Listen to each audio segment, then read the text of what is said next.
Serata decisiva per il Napoli sul mercato dei trasferimenti.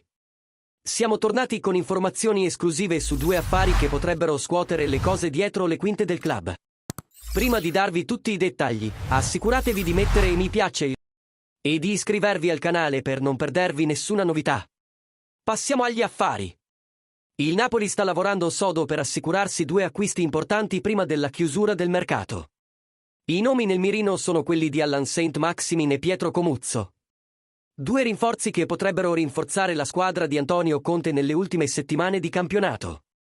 Secondo quanto riportato da Gianluca Di Marzio di Sky Sport, le prossime ore saranno decisive per cercare di chiudere gli affari. Nel caso di Saint-Maximin, il club sta trattando un prestito con l'Al-Ahly, che ne detiene i diritti, visto che il giocatore è attualmente in prestito al Fenerbahce. Il contratto sarebbe valido fino a giugno e il Napoli pagherebbe parte dello stipendio del francese, che in Arabia Saudita guadagna ben 18 milioni netti a stagione.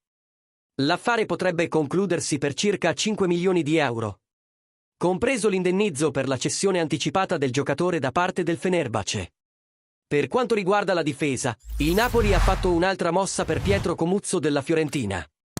Dopo le offerte non andate a buon fine per altri nomi sul mercato, il club ha aumentato l'offerta a 35 milioni di euro nel tentativo di convincere i viola a liberare il giovane difensore.